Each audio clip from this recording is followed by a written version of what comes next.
Lubię wracać tam, gdzie byłem już, pod ten balkon pełen trących róż, na uliczki te znajome tak, do znajomych drzwi.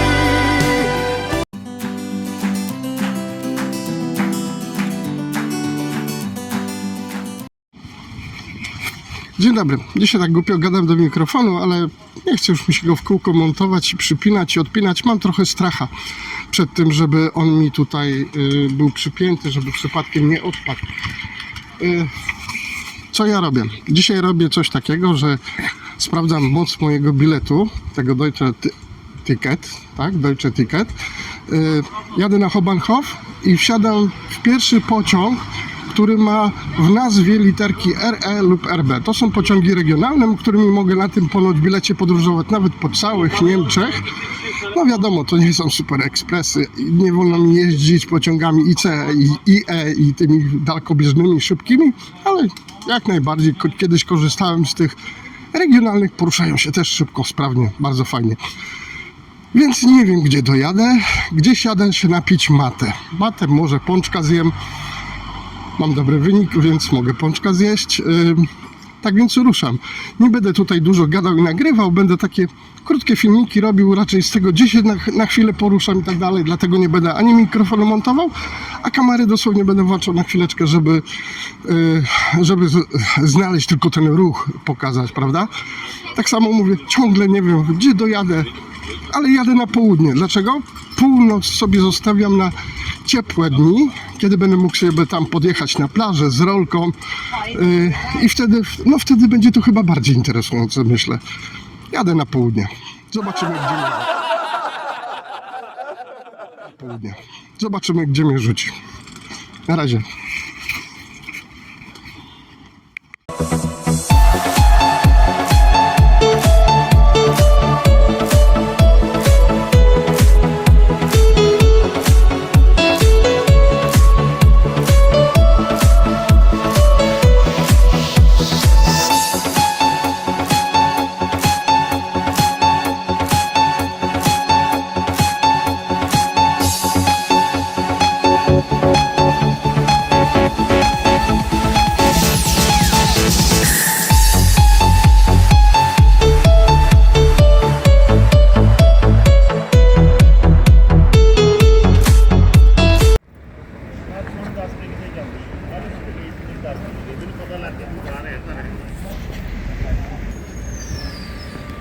Znowu te ludzkie spojrzenia. O!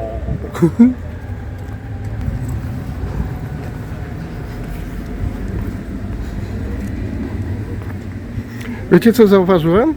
Że miejsca, w których podróżuję i nagrywam, że czym wyższe, powiedzmy, status społeczny, tym mniejsze zainteresowanie tym, co nagrywam i tym, co robię. Jest to jak najbardziej mocniej akceptowalne chyba przez tych ludzi, a tutaj wśród jednak tego takiego podstawowego społeczeństwa, które mnie otacza tutaj, muszę wam powiedzieć, że zachowania są przeróżne, czasami aż takie skrajnie dziwne. Dobra, to miało być tylko przebitki. Jak jadę. Znowu gadam. Łap się poręczy, bo się znowu wypieprzę na schodach.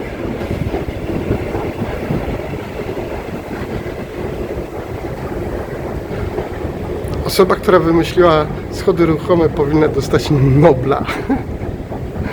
No, zresztą mam parę kategorii, na przykład ubiory sportowe. Uważam, że osoba, która zaprojektowała i wymyśliła stroje sportowe dla kobiecej siatkówki, no, brawo, brawo, brawo. Może wam wkleję jakieś tutaj zdjęcie, jak mi tego nie wytną.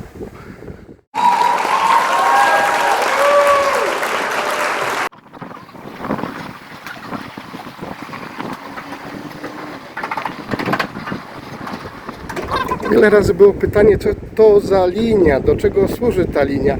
Ta linia jest na wszystkich przystankach metra i zawsze mniej więcej wygląda tak samo. Jest strasznie chropowata, to są takie brr, brr, brr. dołki, dziurki, to nie służy do tego, żeby się nie poślizgnąć przed wsiadaniem do metra, aczkolwiek można w zimę trochę buty otrzepać, ale generalnym zastosowaniem tego paska jest to, że jeżeli niewidomi poruszają się bez przewodnika, tylko o lasce, natrafiają na taki próg, wiedzą, że są na skraju peronu i muszą uważać. O, cała tajemnica.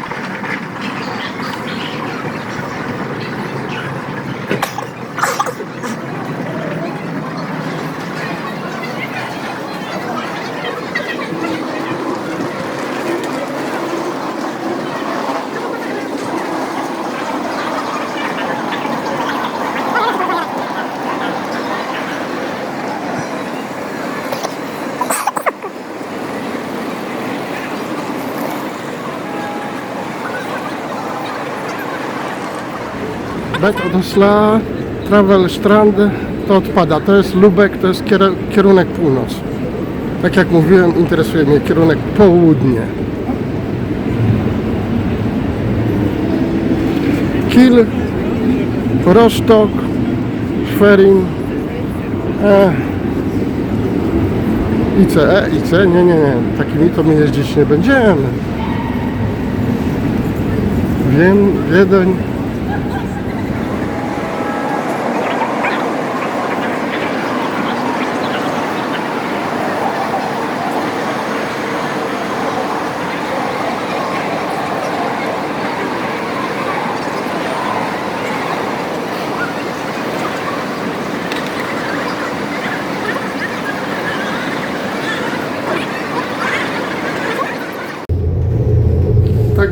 Tak wybierał i pojechał na północ do Kiel. No to jedziemy do Kiel. Dobra, to ze wszystkich kierunków, które wybraliśmy kierunek północ, Kiel, a nie południe. Taki po prostu już jestem. Więc będziemy dzisiaj na plaży. Mam bardzo miłe towarzystwo, więc tutaj nie ma najmniejszego problemu. Pociąg jedzie tak jak powinien jechać. Bilet już sprawdzili, słuchajcie, działa. Bez żadnego problemu, więc nagram trochę przebitkę materiału przez okno, a później zapraszam na matę i kawę w Kiel. Cześć!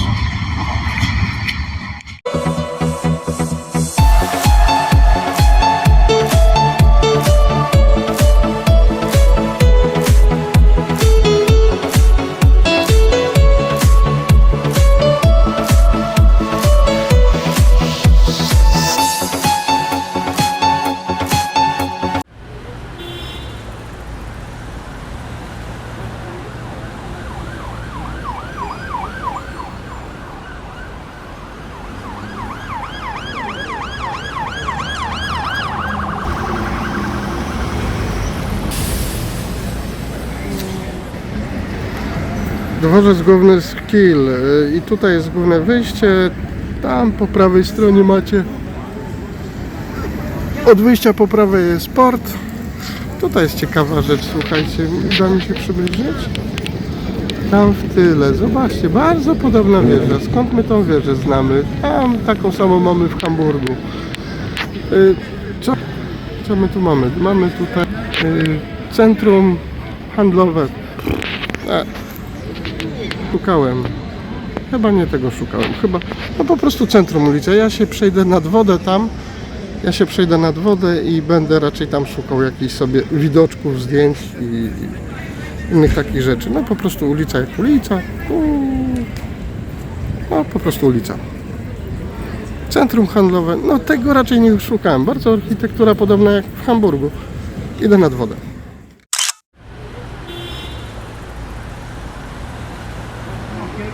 Witam. W Kiel, w porcie jestem. Słuchajcie, tutaj są bardzo śliczne żaglóweczki stare. Dosłownie muzeum. muzeum, jest tutaj takie ślicznych żaglóweczek, starych, bardzo starych, chyba to ich kącik jest tutaj w porcie. Samo miasto Kiel, śliczne, no dosyć mi się podoba. Znam wiele miast znam nad wodą, nad tym, ale to tak ma swój urok. Jest głęboko wpuszczone, te kanały są tutaj, więc ta woda jest zupełnie spokojna. Kolor wody już jest trochę bałtycki widać. To już nie jest to, co widzimy w Hamburgu na Łabie, na Elbie. Teraz, no i przejdę kawałek dalej, pokażę szerszy plan, ale teraz parę słów do Was powiem.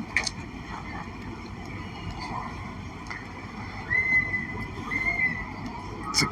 Dobra, teraz buzia mi się będzie nagrywać i teraz coś powiem. Po przybyciu tutaj właśnie na dworzec główny do Kielu chciałem po prostu nagrać taką szybką przebitkę dworca, żeby po prostu przez niego przejść, tak?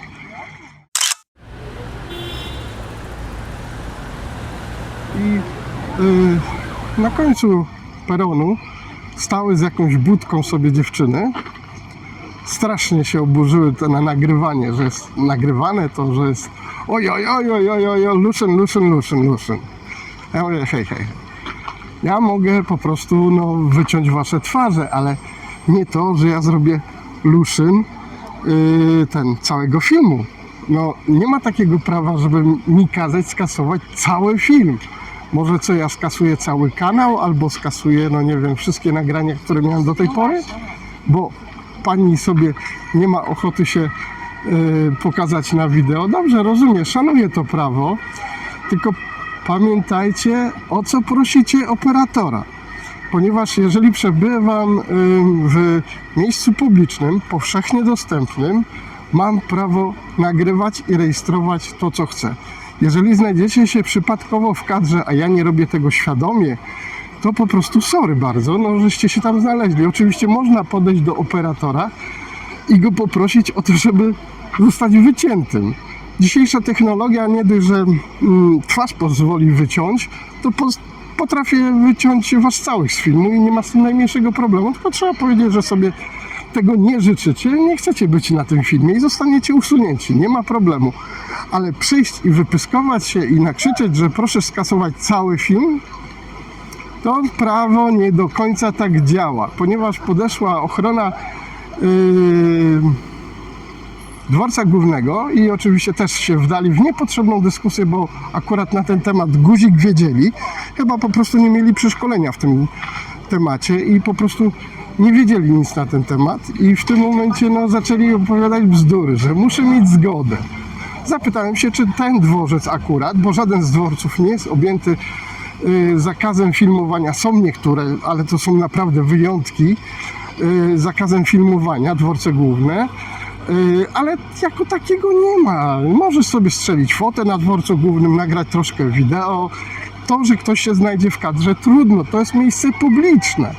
Można podejść do operatora i powiedzieć, słuchaj, nie chcę być na tym wideo. Okej, ja sobie ten fragment zapamiętam, skasuję ciebie, twoją twarz. Nie ma najmniejszego problemu. Mówisz i masz. Ale przychodząc i wykrzykiwać sobie jakieś prawa typu skasuj cały film, skasuj to, tamto, to jest bez sensu, słuchajcie, bo w takim razie wyrzućcie wszystkie kamery, wyrzućcie wszystkie rejestratory wideo, bo w tym momencie to nie ma najmniejszego sensu. Już wam mówię, dlaczego to nie ma najmniejszego.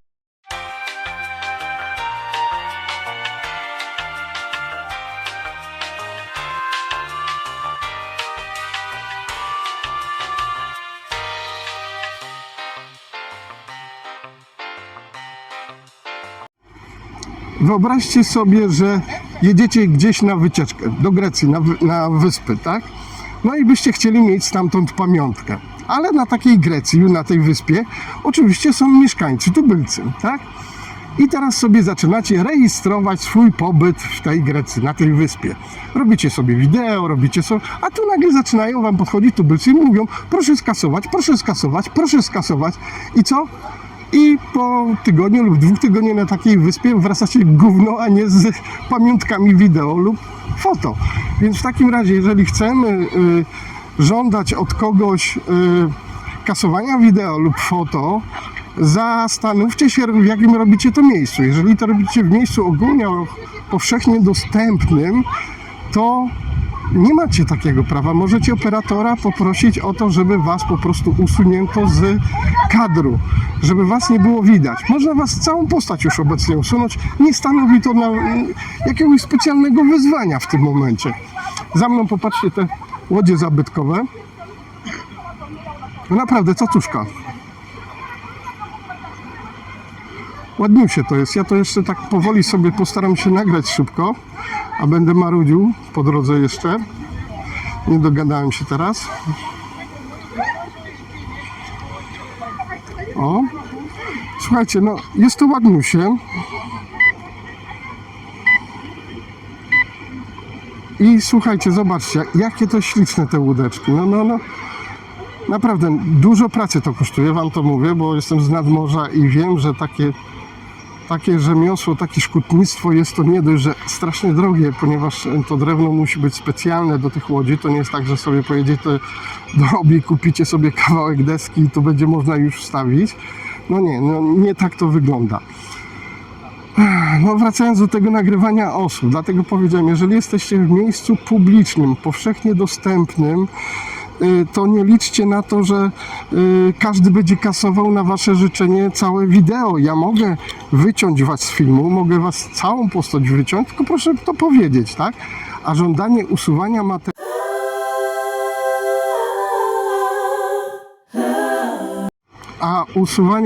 usuwanie po prostu całych materiałów nie ma sensu z tego względu, że po prostu nikt by w tym momencie nie nagrał żadnego swojego wideo, bo by każdy podchodził i mówi: słuchaj, skasuj, nie?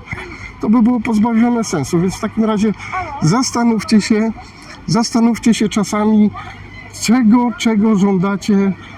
czego żądacie od operatora, tak? Bo ja nie będę kasował swoich banków pamięci, bo komuś akurat wpadło na pamięć to, że... Tylko no wiecie co?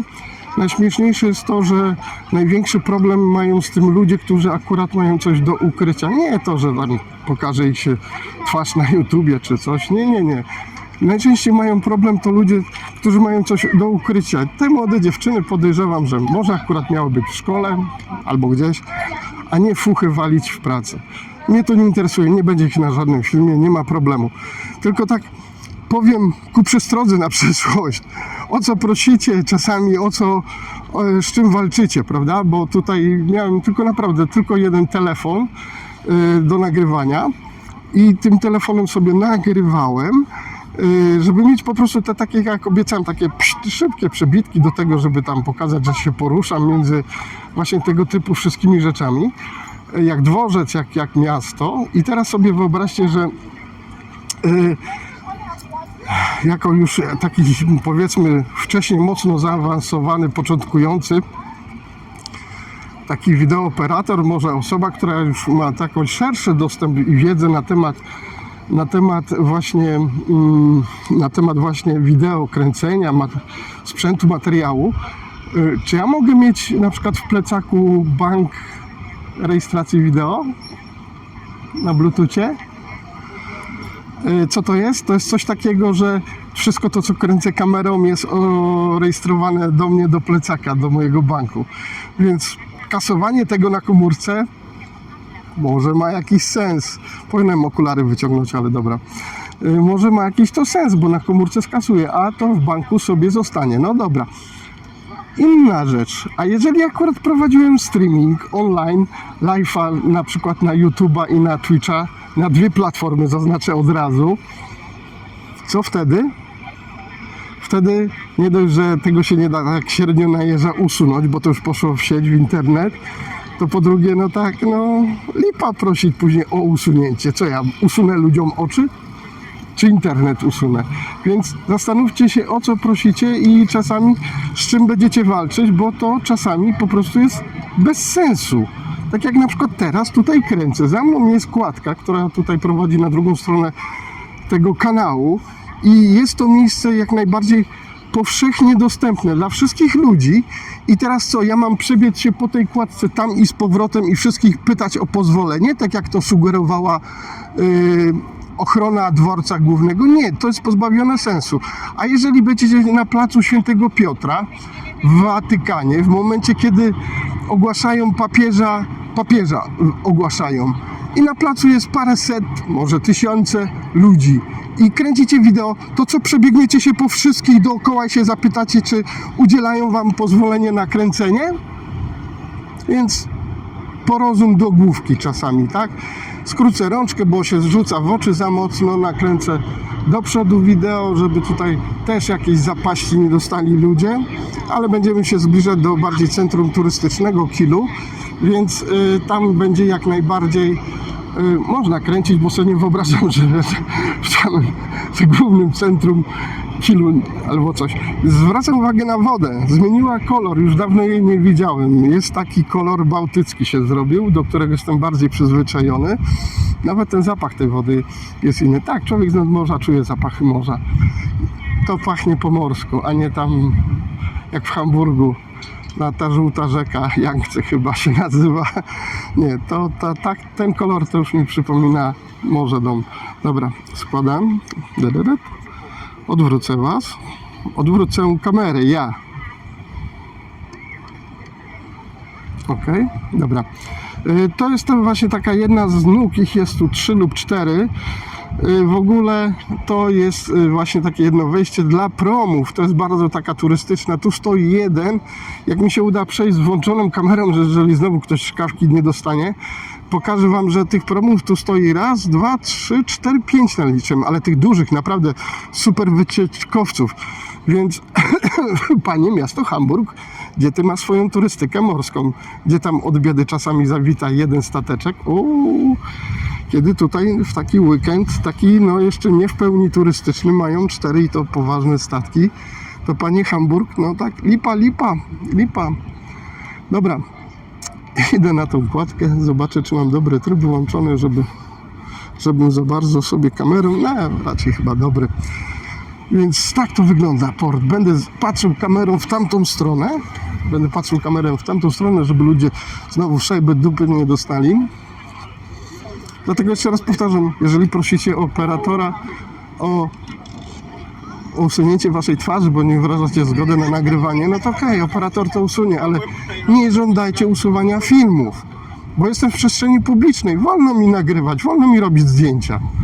Nie ma takiego przepisu, który by powiedział, że słuchaj, no chyba, że są strefy wyłączone i są te aparaciki poprzekreślane, no to wtedy okej, dobra, wtedy nie będę nagrywać, wtedy nie będę drażnić przepisów, bo to muszę uszanować, ale tak? Sorry bardzo, no ludzie, chyba żyjemy w jakimś wolnym kraju, no. I tak żeście się zgodzili na taką potencjalnie olbrzymą inwigilację, o której już raz mówiłem, a tutaj się wysrywać, bo ktoś was akurat nagra, początkujący youtuber, który na całe szczęście ma kilkadziesiąt oglądających i subskrybentów, za co wam bardzo dziękuję. Nie no, nie popadajmy kolejny raz w paranoję, bo to mówię, czasami są naprawdę paranoje. Po prostu no, usiadła mucha dziewczynce na nos i chciała coś pokazać. No. Niepotrzebnie ta służba się przypałętała i też chcieli wystrugać jakieś tutaj swoje mądrości, a na temat kręcenia wideo i ten wiedzieli zero. No. Więc, ale po co mi dyskutować? Mogłem oczywiście policję wezwać i to przeszkoloną, która by im wytłumaczyła, że nie mają racji, więc o czym tu mowa, no, ale nie, to jest, szkoda byłoby mi nie tracić. Dobra, liczymy statki. Raz, Scena Line, no, szwedzki potentat, ten dupką odwrócony do mnie, nie wiem co to jest. I tutaj jest chyba Color Lines, no to już, włączyliśmy dopalacze, czyżby? Szykował się do rejsu, odpalił kominki. I tutaj właśnie, poczekajcie, czy będę dalej kręcił. 2, 3 holowniki i statki, tramwaje wodne, ale nie wiem jak to działają, ale to mnie na razie nie bawi. Tutaj nie po to przyjechałem do Kielu. Przyjechałem na matę, mam nadzieję, że na tym, tam za tym, na wprost, jak widzicie, ten budynek z zielonego szkła, ta suwnica jest to tak w lewo odsuwając się, tak tutaj mniej więcej, jest właśnie centrum takie turystyczne miasta, centrum, no tam ma być jakiś główny kościół Mikołaja tym razem. A, samo miasto Kiel. No, całe miasto Kiel też ma swoją ciekawą historię, ponieważ trochę je sponiewierano. Tutaj się cały czas właśnie te strefy niemieckie wpływów i duńskie strasznie się przepychały. Nigdy nie podejrzewałem o Duńczyków o to, że oni mieli takie straszne zapędy kolonialne. Oni wokół swojej tej miejsca, gdzie są obecnie, a wcześniej też zajmowali,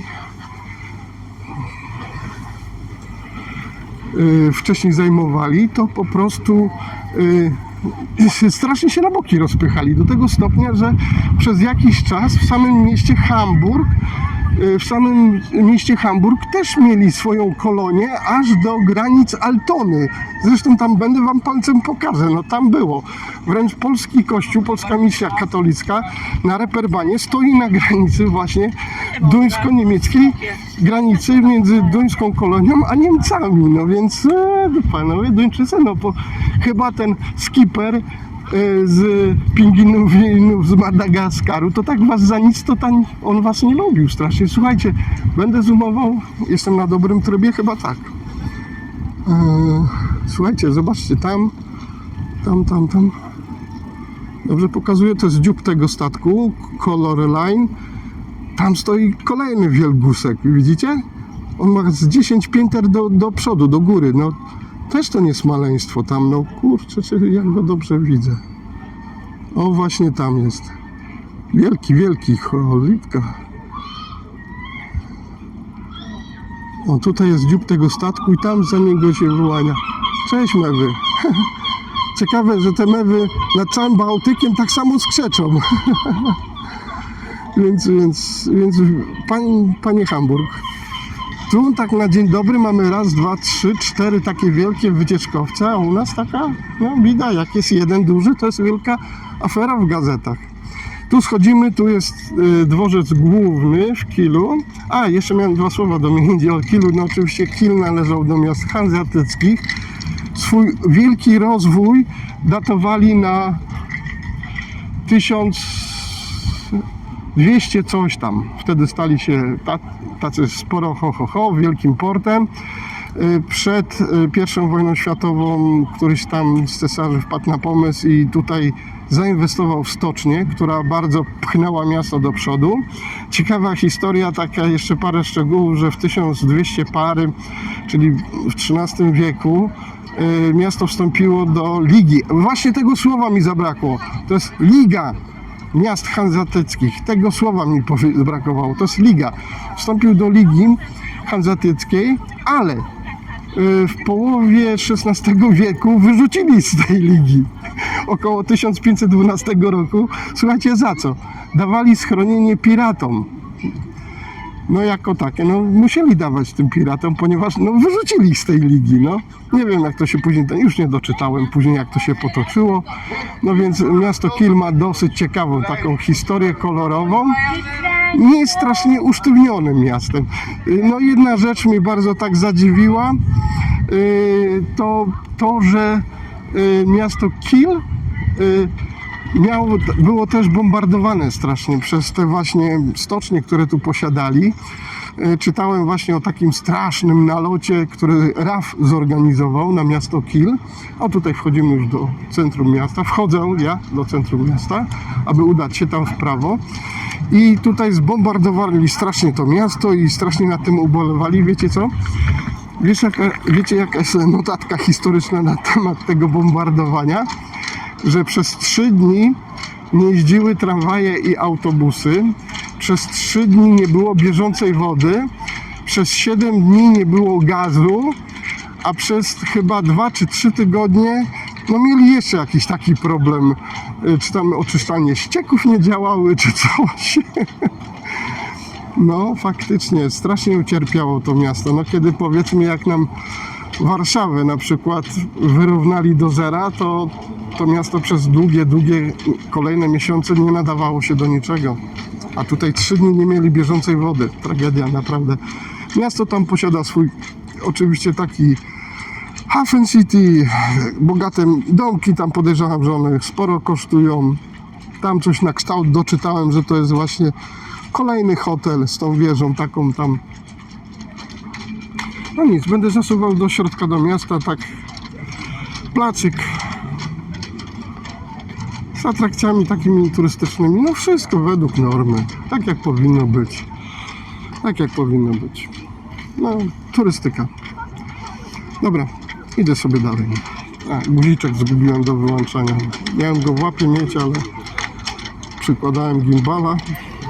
No tak. Teraz jak nazwać go nie znamy. Dworzec końcowy w takim miejscu fajnie wyglądają, ponieważ wchodzą do niego tory, a nie wychodzą. Tutaj widzimy koniec tego dworca i żaden pociąg już dalej nie jedzie, a w drugą stronę no jadą oczywiście do centrum Niemiec i do Hamburga, ale tutaj się kończą. To jest taki, jakby to powiedzieć, ostatni przystanek w Polsce na Helu, gdzie dojeżdża pociąg i koniec i nigdzie dalej nie pojedzie.